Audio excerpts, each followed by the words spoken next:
Cinderella और राजकुमार की कहानी। बचपन में हमने दादी नानी से बहुत सी परियों की कहानियाँ सुनी है, जिसमें से सिंड्रेला की कहानी तो हमारी फेवरेट हुआ करती है। हर लड़की को अपने राजकुमार का इंतजार होता है, जो सफेद घोड़ी में आकर उसे ले जाए। बचपन से हम लड़कियां यही सपने देखकर बड़े होते हैं। सिंड्रेला भी ऐसी ही लड़की थी, जो बचपन से अपने राजकुमार का इंतजार करती आ रही थी। खराब हालात, मजबूरी में रहते हुए भी उसने यह सपना देखना नहीं छोड़ा था। सिंड्रेला की लाइफ में एक पारी आती है, जो उसके जीवन को बदल देती है, उसे उसके राजकुमार से मिलाती है। चलिए आज आपको परियों की दुनिया में ले चलते हैं, आपको सिंड्रेला और उसके राजकुमार से मिलाते हैं। एक समय की बात है, राज्य में एक व्यापारी रहा करता था। उस व्यापारी की एक छोटी सी बेटी थी, जिसका नाम था एला। एला बहुत ही प्यारी और नेक बच्ची थी। उसके पिता उससे बहुत प्यार करते थे और उसकी सारी जरूरतें पूरी करते थे। लेकिन एला की जिंदगी में एक चीज की कमी थी, वह थी उसकी माँ, जो उसे छोड़कर भगवान के घर चली गई थी। एला की इस कमी को पूरा करने के लिए उसके पिता ने दूसरी शादी कर ली। एला की नई माँ की 2 बेटियां थी। वह बहुत खुश थी कि माँ के साथ साथ उसे बहनें भी मिल गई थी। दोनों बहनें बहुत घमंडी थी, लेकिन एला उनसे प्यार करती थी और अपनी नई माँ को भी बहुत चाहती थी। एला की खुशियाँ ज्यादा दिन टिक नहीं पाईं। एक दिन जब उसके पिता अपने काम से किसी दूसरे शहर गए, तो फिर कभी वापस नहीं आए।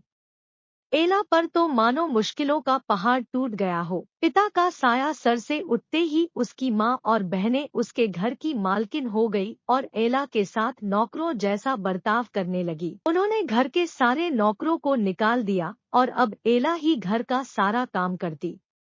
उसकी बहनों ने तो उसका कमरा भी उससे छीन लिया और उसे एक कोठरी में रहने के लिए छोड़ दिया। एला अपनी बहनों के पुराने कपड़े और जूते पहनती, सारा दिन उनके काम करती। कभी कभी तो एला इतनी थक जाती कि अंगीठी के पास ही सो जाती। अक्सर एला जब सुबह उठती तो अंगीठी की राख सिंडर उस पर पड़ी होती। उसकी बहनें उसे सिंडरेला कह के चिढ़ाती और इस तरह उसका नाम एला से सिंड्रेला हो गया। एक दिन राज्य में ऐलान हुआ कि महल में एक बहुत बड़ा आयोजन है और राज्य की सभी लड़कियों को बुलाया गया है, ताकि राजकुमार अपनी पसंद की लड़की से शादी कर सके।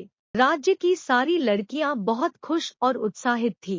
सिंड्रेला और उसकी बहनें भी अपनी किस्मत आजमाने को बेचैन थी। लेकिन फिर सिंड्रेला की ये खुशी उसकी सौतेली माँ को रास नहीं आई और उसने सिंड्रेला को महल में जाने से मना कर दिया।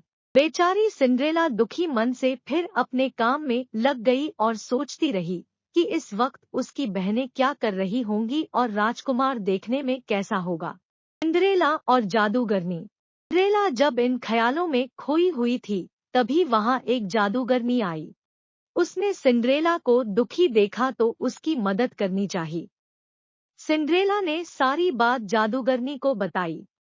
जादूगरनी ने सिंड्रेला से कहा, ओ प्यारी सिंड्रेला, मैं तुम्हारी मदद कर सकती हूँ। यह कहकर जादूगरनी ने अपनी छड़ी घुमाई और वहां पड़े एक बड़े से कद्दू को एक बग्घी में बदल दिया। वहीं 4 चूहे उछल कूद मचा रहे थे। जादूगरनी की नजर उन पर पड़ी तो उसने चूहों को घोड़ा बना दिया। अब जरूरत थी एक कोचवान की।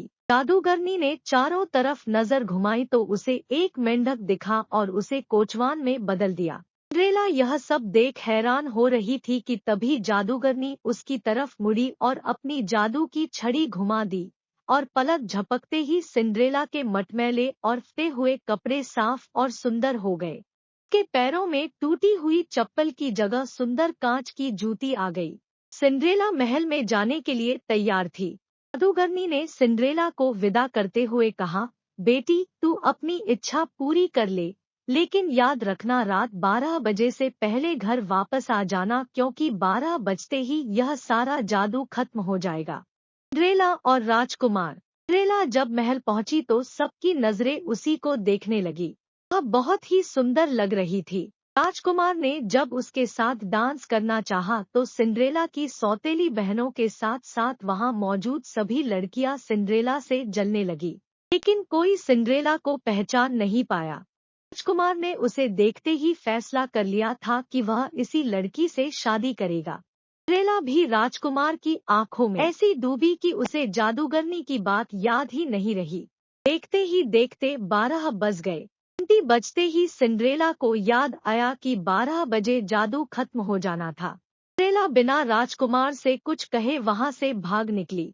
वह नहीं चाहती थी कि राजकुमार उसे उसके पुराने गंदे कपड़ों में देखे और उससे नफरत करे। भागते वक्त सिंड्रेला की कांच की एक जूती महल में ही छूट गई, जो राजकुमार ने उठा ली।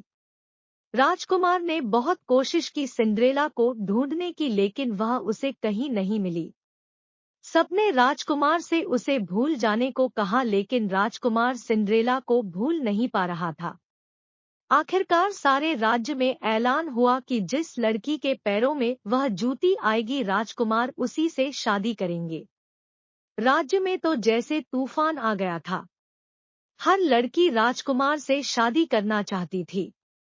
सभी लड़कियां अपने आप को उस कांच की जूती की मालकिन बताने लगी। लड़कियों के घर जा जाकर उन्हें जूती पहनाई गई, लेकिन उनमें से किसी को भी वह फिट नहीं आई।